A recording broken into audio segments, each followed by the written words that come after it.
মেয়ে যখন তারা নষ্ট হয়ে গেল, যা ইমিডিয়েটলি হয়, তারপরে যে পরের ঘটনা।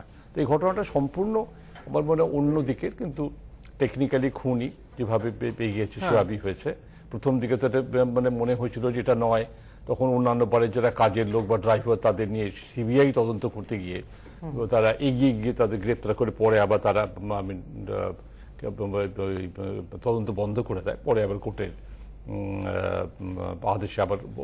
আপনার কাছে আসবো, তবে আমাদের সঙ্গে আমাদের এই আলোচনায় আরো দুজন বিশিষ্ট অতিথি যোগ দিয়েছেন। আমাদের সঙ্গে রয়েছেন বিশিষ্ট আইনজীবী কৌশিক দে এবং যোগ দিয়েছেন বিশিষ্ট মনোবিদ রাজ্যশ্রী বন্দ্যোপাধ্যায়। আপনাদের দুজনকেই স্বাগত জানাই আমাদের এই অনুষ্ঠানে।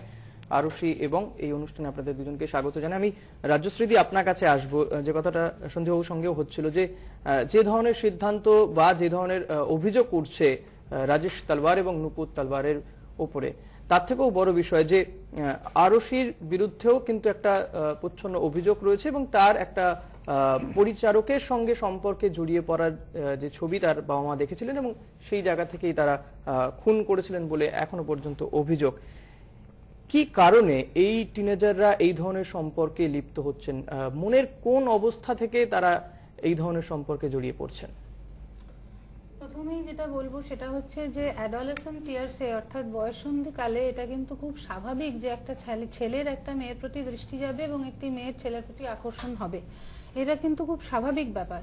কিন্তু আমাদের পাঠ্যক্রমে বা আমাদের সিলেবাসের মধ্যে ছোট থেকে কিন্তু কোনো রকমের সেক্স এডুকেশনের ব্যাপারে কিচ্ছু থাকে না এবং এতটাই আমাদের সমাজে আটকে আটকে রাখা হয় একটি ছেলেকে এবং একটি মেয়েকে। বাঁধা গরু ছাড়া পেলে যেরকম অবস্থা আর কি। তো বাড়িতে আমার যেটুকু কাগজে পড়ে বা মিডিয়াতে জেনে যেটুকু আমার মনে হয়েছে যে তাদের পারিবারিক ব্যাকগ্রাউন্ড যেটা, সেটাতে ডুজ অ্যান্ড ডোন্টস খুব প্রবল ছিল। বোঝাই যাচ্ছে যেখানে বাবা মা খুন করেছেন বাচ্চাকে, একটি ছেলের সাথে তার সম্পর্ক দেখে তারা মেনে নিতে পারেননি। ফলে এর থেকে বোঝা যায় যে অনেক রকমের বাধা নিষেধ এবং ডুজ অ্যান্ড ডোন্টস এর মধ্যে মেয়েটি বড় হয়েছে। তো বাবা মার ক্ষেত্রে আমি এটা বলবো যে যতই যাই হোক না কেন, সেটা কি তাই বলে খুন করার মতন কাজ সে করেছে যে তাকে একদম পুরো প্রাণে মেরে দিতে হবে? এই ক্ষেত্রে আমার যেটা মনে হয় সেটা হচ্ছে প্রত্যেক মানুষের যে মন বা ব্যক্তিত্ব যে গড়ে ওঠে, সেটা আমাদের সমাজের মধ্যে থেকেই গড়ে ওঠে এবং সমাজের যে নিয়ম শৃঙ্খলা, যে নর্মস, যে শিক্ষা, সামাজিক শিক্ষা বা যেগুলো আমাদের সংস্কার বা কালচার, সেগুলো কিন্তু আমাদের মানসিকতা গড়ে তুলতে সাহায্য করে। এবং এখনো পর্যন্ত ভারতবর্ষের কিছু কিছু অঞ্চলে, কিছু কিছু স্টেটস, কিছু কিছু রাজ্যে এরকম আছে পরিবার যেখানে তাদের এটা লিগাল, মানে তাদের সোশ্যাল স্যাংশন, রাদার সামাজিক স্বীকৃতি তাদের দেওয়া হয় যে প্রেস্টিজ কিলিং বা কন্যা হত্যা, ভ্রূণ বা আপার কাস্ট লোয়ার কাস্টের যে লড়াই, সেটা তাদের একটা সামাজিক দিক থেকে তারা সেভাবে বড় হয়। ফলে আমার মনে হয় যে এই পরিবার যে ব্যাকগ্রাউন্ড থেকে আসছে, সেখানে কিন্তু তাদের সমাজে নিজেদের সম্মান রক্ষার্থে তারা সবকিছু করতে পারে এবং মেয়ের বলি পর্যন্ত দিতে পারে। বোধহয় এই ধরনের মানসিকতার মধ্যে থেকে, যেটা খুবই অসুস্থ মানসিকতা বলে আমি মনে করি, কিন্তু এই মানসিকতা থেকেই তারা এই কাজটা করেছেন। কারণ দুজনেই শিক্ষিত এবং দুজনেই যখন একসঙ্গে এই কাজটা করেছেন, ফলে এটা থেকে এটাই আমার মনে হয় যে এটা প্রেস্টিজ কিলিং। তারা সহ্য করতে পারেননি যে বাড়ির পরিচারকের সঙ্গে মেয়ে, ছোট্ট মেয়ে জড়িয়ে পড়েছে। তবে সে যাই করুক, তাকে খুন করার মতো এটা অত্যন্ত অসুস্থতার পরিচয় এবং অত্যন্ত ঘৃণ্য কাজ এবং তার যথেষ্ট তার দৃষ্টান্তমূলক শাস্তি হওয়া উচিত এবং হয়েছেও তাই।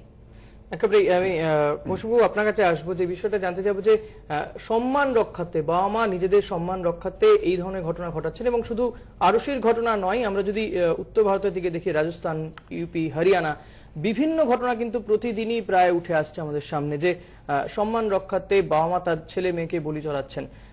ঠিক এই জায়গায় দাঁড়িয়ে এই অনার কিলিং কতটা ঘুম কেড়ে নিয়েছে আইনজ্ঞদেরও? দেখুন, অনার কিলিং তো দীর্ঘদিন ধরে চলছে এবং জানি না অ্যাকচুয়ালি শিক্ষার যে অভাব বা মানে সঠিকভাবে শিক্ষাটা না প্রসার হওয়ার জন্য। কারণ এরকম তো হয়েছে যে হরিয়ানাতেও লোক বা অন্যান্য নর্থ ইন্ডিয়াতেও লোকেরা শিক্ষিত রয়েছেন এবং তারা চেষ্টাও করে যাচ্ছেন, কিন্তু যতক্ষণ পর্যন্ত না শিক্ষার প্রসার সম্পূর্ণভাবে ঘটবে ততক্ষণ পর্যন্ত এই অনার কিলিংটা চলবে।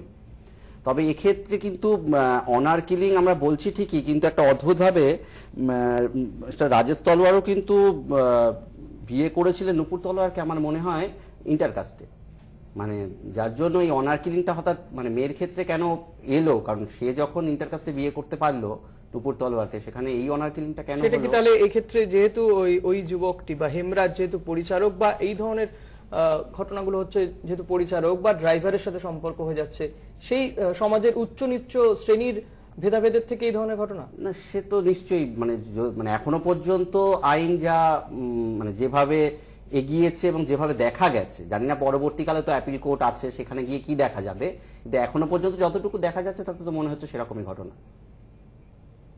আচ্ছা, আমি রাজ্যশ্রী আপনার কাছে আসবো যে সমস্ত আমরা দেখি, যেটা কৌশিকবাবু বলছিলেন যে এই নুপুর তলওয়ার এবং রাজেশ তলওয়ার এদের দুজনের কিন্তু যে প্রেম করে বিয়ে, এবং সেই জায়গা থেকে যারা যে সমস্ত বাবা মা নিজেরা প্রেম করে বিয়ে করেন তাদেরকে দেখা যায় পরবর্তী সময় ছেলে মেয়ের ক্ষেত্রে তারা একটা বাধা দেওয়ার চেষ্টা করেন বা তারা বিষয়টাকে মেনে নিতে পারেন না।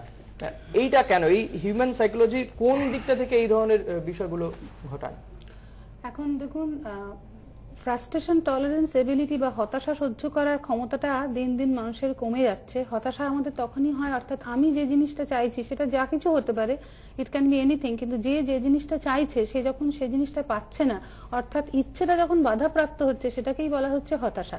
এবার প্রত্যেক বাবা মাই চাইবেন স্বাভাবিকভাবে যে তাদের সন্তানের ভালো হোক, এবং ম্যাক্সিমাম ক্ষেত্রে বাবা মা যেটা চান সেটা হচ্ছে তারা নিজেরা যেটা ভালো বিবেচনা করবেন বা যেটা তারা চাইছেন সেটাই হোক।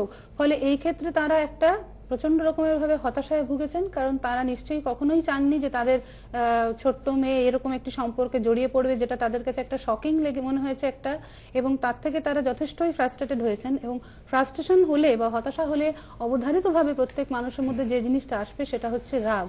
কিন্তু এই ক্ষেত্রে রাগ বা আক্রোশটা এতটাই তারা কন্ট্রোল করতে পারেননি, এবং সেই রাগ এবং ক্ষোভের বহিঃপ্রকাশই ঘটেছে মেয়েটির হত্যায়। আমি সন্দীপবাবুর কাছে আসবো। সন্দীপবাবু, যেটা আমি কৌশিকবাবুর কাছে জানতে চাইছিলাম যে এই অনার কিলিং একদিকে যেমন আইনজ্ঞদেরকে চিন্তায় ফেলেছে, তার থেকেও বেশি পুলিশ প্রশাসনকে অনেক বেশি চিন্তায় ফেলেছে। কি করে এটাকে রোধ করা যায়, বা যে সম্মান রক্ষার্থে বাবা মা বা তার ওই যুবক বা যুবতীর ভাই বা দাদা এই ধরনের ঘটনা ঘটাচ্ছেন, তারা কোন সম্মান রক্ষার কথা বলছেন বা কিসের ভয়ে তারা নিজেরাই আইনটাকে হাতে তুলে নিচ্ছেন? তারা পুলিশের কাছে কেন যাচ্ছেন না?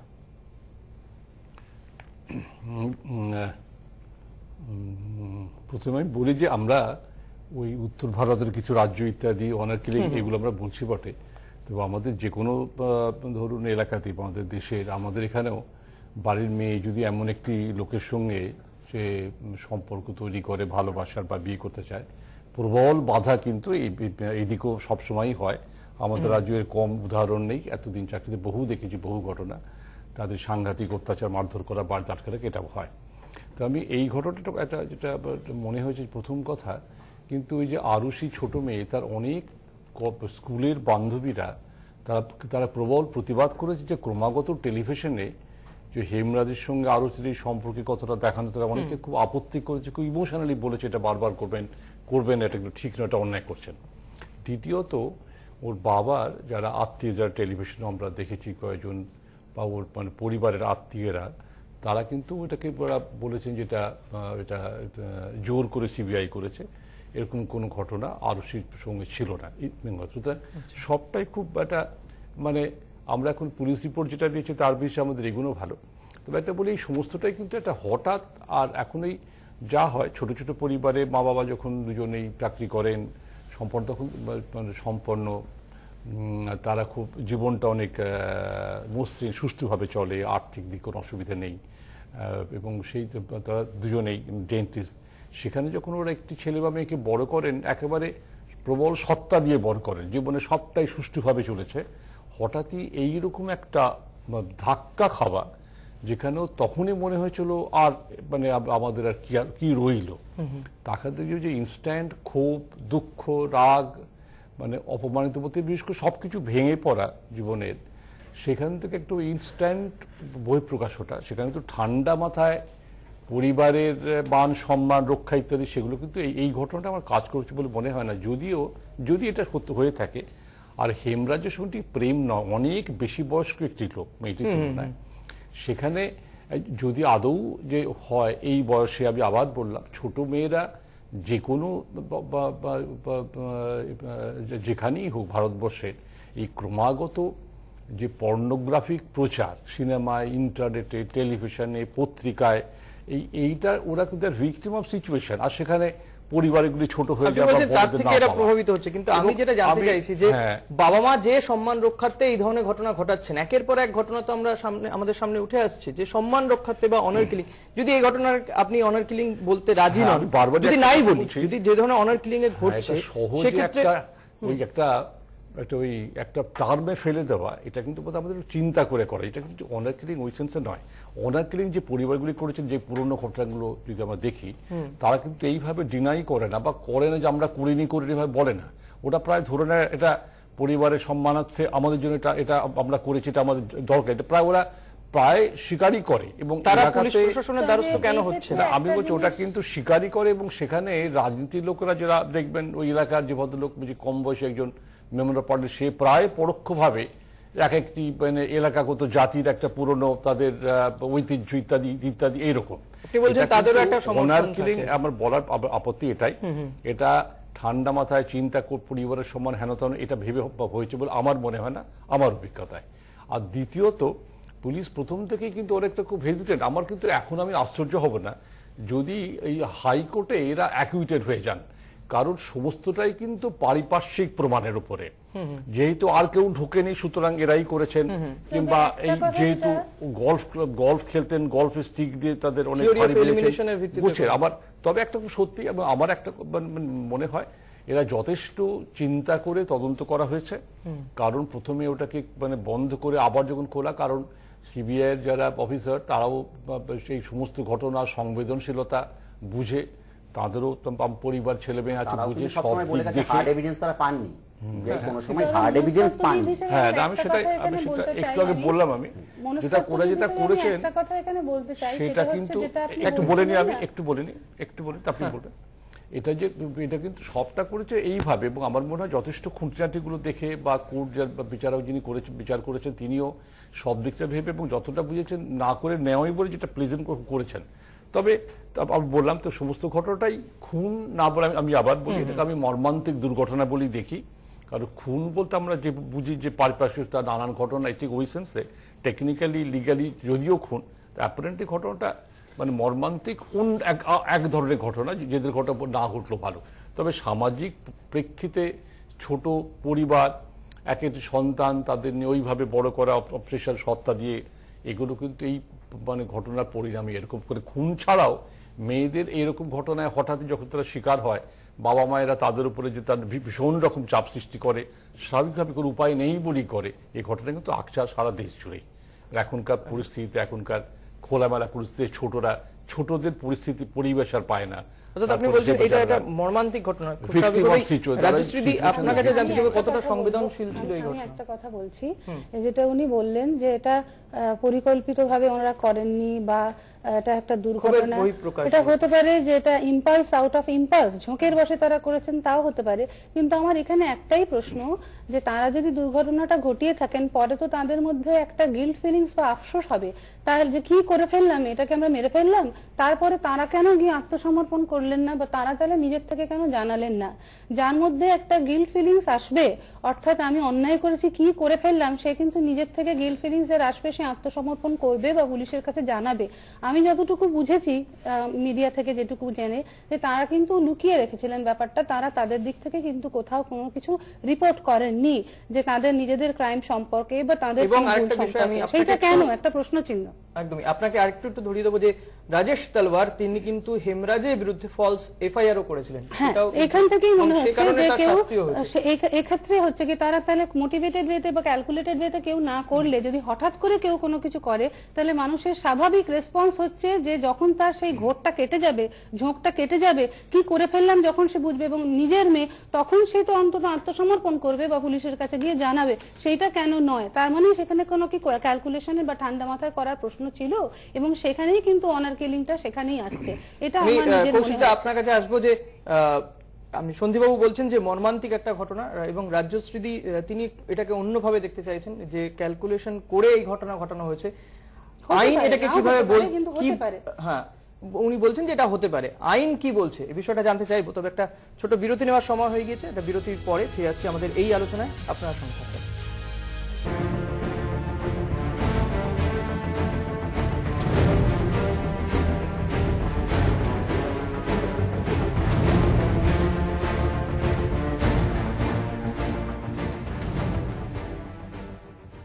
পশ্চিমবঙ্গ রাজ্য হস্তশিল্প মেলা 2013, 23শে নভেম্বর থেকে 15ই ডিসেম্বর পর্যন্ত।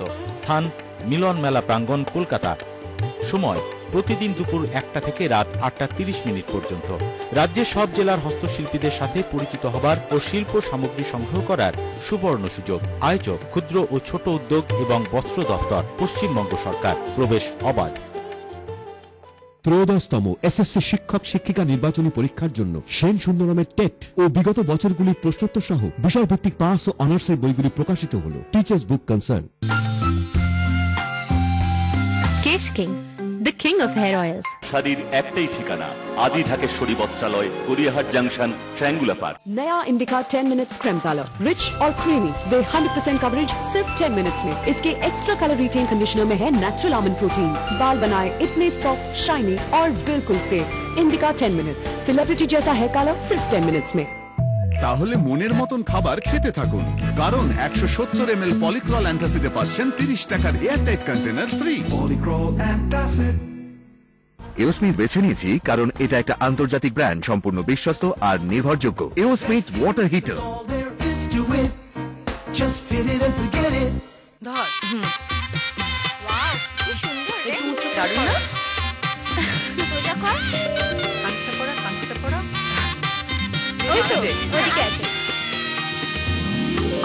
মনে আছে ছোট্টবেলায় একবার নার্সারি স্কুলের ফ্যান্সি ড্রেস পার্টির জন্য মা আমাকে বউ সাজিয়ে দিয়েছিল। কি হাতে দি পছন্দ খুব।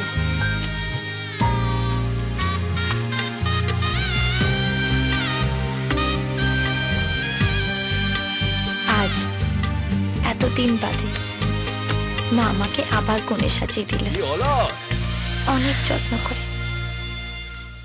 আজ আমার বিয়ে।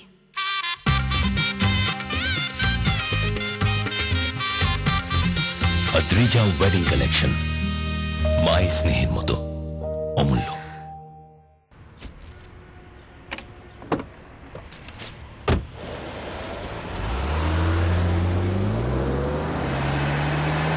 The Vector with super smooth automatic transmission. Volkswagen, das Auto. রানব্যাক্সি Volini, ব্যথা উপশমকারী এক্সপার্ট। যখন ব্যথা কষ্ট দেয় বেছে নিন শুধু এক্সপার্টকে, রানব্যাক্সি ভলিনিকে। ডাক্তারদের নাম্বার 1 আর আমার ভরসাযোগ্য রানব্যাক্সি ভলিনি। 99% ডাক্তার তাদের নিজেদের ব্যথার জন্য ভলিনি ব্যবহার করেছেন। ভলিনি। পশ্চিমবঙ্গ রাজ্য হস্তশিল্প মেলা 2013, 23শে নভেম্বর থেকে 15ই ডিসেম্বর পর্যন্ত। স্থান মিলন মেলা প্রাঙ্গণ, কলকাতা। সময় প্রতিদিন দুপুর 1টা থেকে রাত 8:30 পর্যন্ত। রাজ্যের সব জেলার হস্তশিল্পীদের সাথে পরিচিত হবার ও শিল্প সামগ্রী সংগ্রহ করার সুবর্ণ সুযোগ। আয়োজক ক্ষুদ্র ও ছোট উদ্যোগ এবং বস্ত্র দপ্তর, পশ্চিমবঙ্গ সরকার। প্রবেশ অবাধ। স্বচ্ছ সোনালী গ্লিসারিন সাবান, ময়েশ্চারাইজার ও গ্লিসারিনে তৈরি। শীতে আপনার শুষ্ক ত্বককে রাখে মসৃণ ও তরতাজা। সোনালী গ্লিসারিন সাবান। বিড়লা গোল্ড সিমেন্ট সত্যি গর্বের কথা। বাংলায় যদি হতো। বিড়লা গোল্ড সিমেন্ট তো এখন এখানেই তৈরি হয়। সোনার বাংলা থেকে ছড়িয়ে পড়ছে বিড়লা গোল্ড সিমেন্ট, বাংলার গর্ব। ঠিক তোমার মতো। চল গুড্ডি। নতুন ক্যাস্ট্রল অ্যাক্টিবন্ডস যুক্ত, এটি দেয় লাগাতার সুরক্ষা। ইঞ্জিন অফ হওয়ার পরেও অ্যাক্টিবন্ডস আটকে থাকে যাতে আপনি চলতেই থাকেন। তাহলে মনের মতন খাবার খেতে থাকুন, কারণ 170 ml পলিক্রল অ্যান্টাসিডে পাচ্ছেন 30 টাকার airtight container free. Polycrol antacid. Hey beautiful. Mine. I'm just trying to talk to her. Mine. All mine. A man marks his territory with his scent. New Park Avenue, believe. এই দৌড় ঝাঁপে ভরা জীবন ক্লান্ত হওয়া মানা, সেই জন্য আমার ভরসা রিভাইটাল, শুধু রিভাইটাল। তাহলে আপনিও হয়ে যান ফিট আর অ্যাক্টিভ। নিন Revital 21 day money back challenge. শুরু করুন প্রত্যেক দিন। রিভাইটাল, বাঁচো প্রাণ ভরে।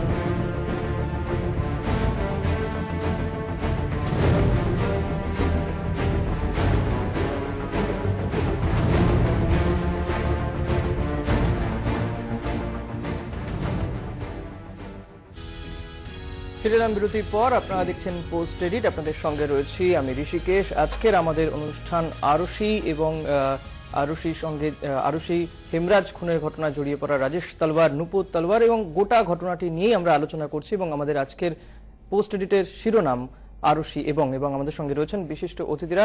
আমি সরাসরি একদম কৌশিকবাবুর কাছে যাব। কৌশিকবাবু, সন্ধীবাবু এই ঘটনাটাকে বলছেন মর্মান্তিক ঘটনা এবং রাজ্যশ্রীবাবু রাজ্যশ্রীদি তার নিজের মতন করে একটা দুর্ঘটনা ব্যাখ্যা দিয়েছেন। আইন এই বিষয়টাকে কিভাবে দেখছে? দেখুন, আজকের দিনে দাঁড়িয়ে মানে এই মুহূর্তে দাঁড়িয়ে এই রাজেশ তলওয়ার এবং নূপুর তলওয়ার ওনারা কনভিক্টেড, ওনাদের লাইফ ইমপ্রিজনমেন্ট হয়েছে। কিন্তু এই মামলাটা যখন ইনভেস্টিগেশন হয়েছে, সিবিআই কিন্তু বিভিন্ন ক্ষেত্রে ধোঁয়াশা পেয়েছে, মানে সমস্ত এভিডেন্সগুলোকে, যেহেতু এখানে কোনো ডাইরেক্ট এভিডেন্স নেই, কেউ দেখেননি খুন মানে মার্ডারটা হতে, সেই জন্য সমস্তটাই সার্কামস্টেন্সিয়াল এভিডেন্সের উপর বেস করে হয়েছে। মানে সার্কামস্টেন্সিয়াল এভিডেন্স হচ্ছে যখন ডাইরেক্ট এভিডেন্স ধরুন পাওয়া গেল না, বা ডাইরেক্ট এভিডেন্স এমন হলো যে ক্ষেত্রে হয়তো ঠিক মতো প্রমাণ করা যাচ্ছে না, তখনই সার্কামস্টেন্সিয়াল এভিডেন্স দিয়ে পুরো জিনিসটাকে প্রমাণ করতে হয়। আর সার্কামস্টেন্সিয়াল এভিডেন্সটাকে আবার এমনভাবে একটা চেন তৈরি করতে হয় যে চেনটা কিন্তু একদম অক্ষত অবস্থা, মানে একটার সঙ্গে একটা টাই থাকবে, মানে কোনো জায়গায় ফাঁকা থাকবে না। কিন্তু এক্ষেত্রে কিন্তু বহু জায়গায় মানে সিবিআই যখন চার্জশিট মানে শেষ পর্যন্ত দিয়েছে, প্রথমে তো ওরা ক্লোজ করে দিতে চেয়েছিলেন, পরে এই দম্পতি মানে পেরেন্টস অফ আরুষি বলেছিলেন যে কেন ক্লোজ করে দিচ্ছেন, এই জন্য ওনারা হাইকোর্টে এই ওখানকার যে গাজিয়াবাদ কোর্টে বলেন, এবং তখন আবার ওটাকে রিওপেন করে ফাইনাল রিপোর্টের মানে ওই চার্জশিট যেটা একটা ফাইনাল রিপোর্ট ক্লোজ করে দিয়েছিল, সেটাকে আবার মামলাতে ট্রান্সফার করা হয়। তারপর প্রসিকিউশন যে সার্কামস্টেন্সিয়াল এভিডেন্সগুলো দিয়ে ধরুন এটাকে সাজিয়েছে, সেখানে কিন্তু কিছু কিছু ফাঁক থেকে গেছে এখনো পর্যন্ত, যে জিনিসের যেগুলোর কিন্তু এখনো পর্যন্ত কোনো ব্যাখ্যা সিবিআই দিতে পারেনি, মানে প্রসিকিউশন দিতে পারেনি। এখন ধরুন আমাদের কাছে এখনো পর্যন্ত তো অর্ডারটা সেভাবে নেই যে কোর্ট কিভাবে অর্ডার দিয়েছে, কিসের উপর বেস করে অর্ডার দিয়েছে, কিন্তু এখনো পর্যন্ত কিন্তু আমরা দেখছি বিভিন্ন জায়গায় কিন্তু এই ধোঁয়াশাটা রয়ে গেছে যে সত্যি কিভাবে এই খুনটা হয়েছে। কারণ এর যে একটা পিকচার তৈরি করা হয়, মানে একটা ধরুন ইনভেস্টিগেশনের সময় একটা কাঠামো তৈরি করা হয় যে কিভাবে ঘটনাটা ঘটেছিল, সেই ঘটনাটার কিন্তু পরিষ্কার চিত্র সিবিআই তুলে ধরতে পারেনি। এক একটা সময় এক এক রকম বলেছে, কোনো সময় বলেছে আরুষির সাথে হেমরাজের গন্ডগোলের জন্য ওই ঘরে ছিল, কোনো সময় বলেছে হেমরাজকে ছাদে নিয়ে গিয়ে মারা হয়েছিল, কোনো সময় বলেছেন যে না মানে হেমরাজকে মেরে তারপর ওনাকে ওপরে তুলে নিয়ে যাওয়া হয়েছিল, এরকম বিভিন্ন রকম মতামত বিভিন্ন সময় দেওয়া হয়েছিল, কিন্তু তার জন্য একটা ধোঁয়াশা কিন্তু থেকে গেছে। রাজ্যশ্রী, আপনার কাছে আসবো যে যদি আমরা ধরে নিই এবং যে অভিযোগ, যেই অভিযোগের ভিত্তিতে রাজেশ তলওয়ার এবং নূপুর তলওয়ারের শাস্তিও হয়েছে, যাবজ্জীবন কারাদণ্ড হয়েছে, বাবা মায়েরা কোন পরিস্থিতিতে দাঁড়িয়ে, কোন মানসিক অবস্থায় দাঁড়িয়ে এই ধরনের ঘটনা বা এই ধরনের অপরাধ করে ফেলেন? যেটা আমি প্রথমে বলছিলাম এবং যেটা সন্ধীবাবু যেটা বললেন, খুব সুন্দর করে উনি ব্যাখ্যা করেছেন যে বাবা মার যে এক্সপেকটেশন থাকে ছেলে মেয়ের কাছ থেকে যে আমার ছেলে মেয়ে এরকম তৈরি হবে, এরকম করবে। সব বাবা মা সংসার করছেন, সন্তান পালন করছেন, তাদের তো একটা এক্সপেকটেশন থাকেই। তো সেই এক্সপেকটেশনটা যেখানে খুব মার খায়, সেখানে তাদের হতাশাটা অনেক বেশি হয়। তবে এই ক্ষেত্রে উনি যেরকম বললেন যে, এবং আমরা আজকে এখানে সবাই যে আলোচনা করতে বসেছি এই প্ল্যাটফর্ম থেকে যেটা বলছি, আমরা তো শুধু বেসড অন যেটুকু আমরা তথ্য পাচ্ছি মিডিয়াতে বা যা জানতে পারছি তার উপরেই আমরা বলছি, ফলে এক্সাক্ট ঘটনা কি ঘটেছে, কেন ঘটেছে, সেটা তো আমাদের কারোরই জানা নেই। কিন্তু আপনি যে প্রশ্নটা করলেন যে কোন মানসিকতা থেকে বাবা মা এরকম করেন, ওইটাই যে প্যারেন্টাল এক্সপেকটেশন, তাদের স্বপ্ন চুরমার হয়ে যাচ্ছে বা তাদের আকাঙ্ক্ষা ইচ্ছেটা সন্তান পূরণ করতে পারছে না। যেমন এই ক্ষেত্রের সঙ্গে যে ডিরেক্টলি লিঙ্কড আমি তা বলবো না, একটু সরে গিয়েই বলছি। এখন আমাদের কাছে চেম্বারে অনেক ধরনের আমরা পেশেন্ট পাই, কেসেস পাই, যেখানে অনেক বাবা মা এখনো কিন্তু আসেন যে তাদের পছন্দ মতন সাবজেক্ট ছেলে মেয়ে পড়ছে না কেন, হয়তো তারা চাইছেন ডাক্তার হবে, ইঞ্জিনিয়ার হবে, ছেলে মেয়ে সেই চাপ নিতে পারছে না, সে পড়বে না, তখনও তাকে জোর করা হচ্ছে। এই কিছুদিন আগেই আমি একটি কেস দেখেছিলাম, মেয়েটি ডিপ্রেশনে ভুগছে, তার স্কুলে যাওয়ার ক্ষমতা নেই, সে যে কোনো সময় যা কিছু করে ফেলতে পারে, এমনই তার মানসিক অবস্থা, সুইসাইডও করতে পারে, সেরকম অবস্থাতে তার বাবা, তিনি নিজে একজন চিকিৎসক হয়েও আমি তাদের পরামর্শ দিয়েছিলাম 7 দিন মেয়েটিকে চোখে চোখে রাখবেন, বাড়িতে রাখবেন, স্কুলে যেতে দেবেন না, সে পড়াশোনা এখন নিতে পারবে না মাথাতে। তখন আমাকে তারা বাধ্য করছিলেন যে না, স্কুলে না গেলে স্কুলের ক্লাস মিস হবে, সামনে পরীক্ষা, কেন আপনি যেতে দিচ্ছেন না, আপনি যেতে দিন। আমি যেতে দিইনি। তো এই ক্ষেত্রে অনেক ক্ষেত্রে হয় কি যে বাবা মা তাদের নিজেদের ইচ্ছেটা চাপিয়ে দেন। একেবারে। আমি সন্দীপ আপনার কাছে আসবো, যদি রাজ্যশ্রীর কথা থেকে ধরে নেওয়াই হয় যে এই কেসটিও ক্ষেত্রেও অনার কিলিং হয়েছে, আমার এটা নিজের মনে হয়েছে, মানে আমরা তো সবাই এখানে যেটা যেটুকু মনে করা হয় যে এটিও অনার কিলিং এর মতনই অন্য আরেকটি ঘটনা, সেক্ষেত্রে এই অনার কিলিং আটকাতে প্রশাসনের পক্ষ থেকে কি কি পদক্ষেপ গ্রহণ করা উচিত? আমি প্রথমেই বলি, এটা এমন একটা ঘটনা যে ঘটনা সবাই ভিকটিম, মানে অফেন্ডার অ্যাকিউজড, যেমন যে ঘটনাগুলো আমরা বলি খুনের ক্ষেত্রে, কিন্তু সবাই ভিকটিম, সবাই সবকিছু হারিয়েছে। এটা একটা এটা মানে অন্য রুটিন যে ঘটনাগুলো খুন হত্যা থেকে সম্পূর্ণ আলাদা একটা ঘটনা হচ্ছে এটা। আর দ্বিতীয়ত মানে এখনকার যে পরিস্থিতিতে ছোট মেয়ের, আমরা যদি ধরে নিই যেটা ঠিক, ওই মেয়েটি ছোট মেয়ে, সে একটু বয়সে অনেক বড় একটি সেই লোকের সঙ্গে এমন একটি পরিস্থিতি তাদের পাওয়া যায়, যেটার জন্য বাবা মা ইত্যাদি যে ঘটনাগুলো বলছি, এটা কিন্তু মানে এই ছোট ছোট মেয়েদের জন্য ছোট বয়সে বেড়ে ওঠার মতো যে পারিপার্শ্বিকতার পরিবেশ, সেটা কিন্তু একেবারেই বিরূপ এখনকার যুগের।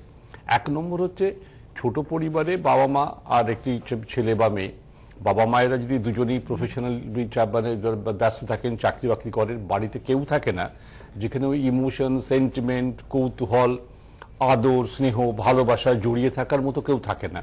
নানান কিছু প্রশ্ন থাকে, উত্তর দেওয়ার থাকে না। বাবা মা যখন ক্লান্ত হয়ে বাড়িতে ফেরেন, খুব বেশি ছেলেমেয়েরা প্রশ্ন করলে তারা মানে ঠিক প্রায় বিরক্তই হন, আমরা তো বুঝতেই পারি। এবং তারপরে চারপাশে যে সর্বত্র যে ওই লুজ একটি পরিবেশ, যে পত্র পত্রিকা, অ্যাডভার্টাইজমেন্ট প্রোডাক্টের, তার সঙ্গে ইন্টারনেট, টেলিভিশন, ক্যামেরা বা পর্নোগ্রাফিক সর্বত্র, ছোট্ট বয়সে যখন কোনটা উচিত উচিত নয় সেই বয়সে বোঝার আগেই তারা হচ্ছে ওই আমাদের এই পরিস্থিতি, তারা ভিকটিম, তারা কিন্তু ওই জাস্ট পরিস্থিতির ভিকটিম। তাতে এখানে সবাই কিন্তু ভিকটিম, বাবা মা, ওই আরুষি। তো এই একটা পরিস্থিতি কাকেই বা এই তো আর আটকানোরও ক্ষমতা কারণেই ক্রমাগত বাড়বে। কিন্তু আমি দু তিনটা জিনিস বলি। একটা, প্রথমে যখন তদন্তটা তো ইউপি পুলিশই শুরু করে, প্রথমে তারা তো খুব একটা এগোতে পারছিল না, অথচ এটা এই ঘটনা নিয়ে এটা নিয়ে আলোড়ন হয় খুব, যে কারণে যখন শ্রীমতী মায়াবতী উত্তরপ্রদেশের মুখ্যমন্ত্রী, তিনি এই তদন্তটা সিবিআই হাতে দেওয়ার জন্য রাজ্য থেকে রেকমেন্ড করে, সেভাবে সিবিআই তদন্ত নেয়। এবং সেই প্রথম দিকে তদন্তকারী যে দল, তারা কিন্তু সম্পূর্ণ অন্যদিকে তারা তদন্ত করছিল। এবং কৃষ্ণা বলে একটি তাদের একজন বন্ধুদের প্রতিবেশী, তার গাড়ি চালক, তার আরো দুজন যে সঙ্গী, তাদের একটা সম্পূর্ণ অন্য একটি ঘটনা দিয়ে তারা খুন করেছে, এবং সেটার জন্য যেভাবে দায়িত্ব সবাই থাকে সেইভাবে করে কিন্তু ওদের গ্রেপ্তারও করা হয়।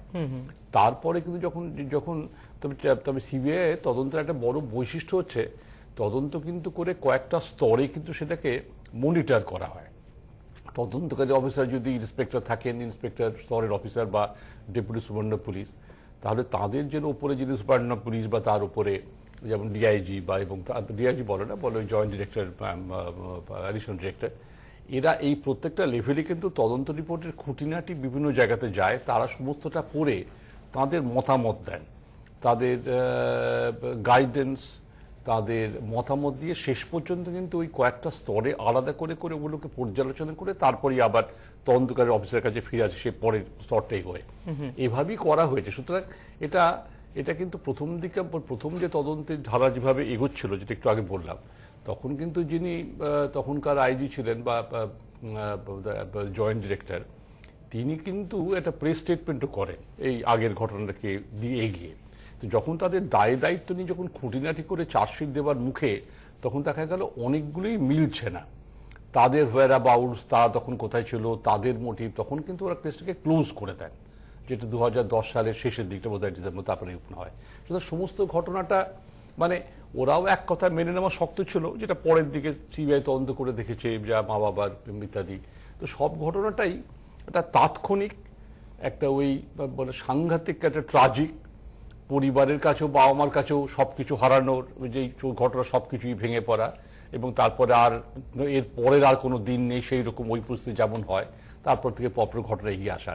তবে আমার মনে হয় খুব জরুরি হচ্ছে বোধহয়, যেমন দুটো দিক আমরা বলি যে আমাদের সমাজের পরিবর্তন হবেই, মেট্রোপলিটন শহরের সংখ্যা বাড়বে, আধুনিক জীবন যেমন গ্লোবালি হবে, দুটো গ্রুপ অফ লোক, দু ধরনের মানে আমাদের সমাজের মানুষেরা কিন্তু ভীষণ ভিকটিম অফ এ নতুন এই পরিবর্তনে। একটা হচ্ছে শিশু থেকে যখন বড় হয়, যেটা রাজশ্রী দেবী বললেন যে অ্যাডোলেসেন্ট, তাদের জন্য অবস্থাটা কিন্তু অত্যন্ত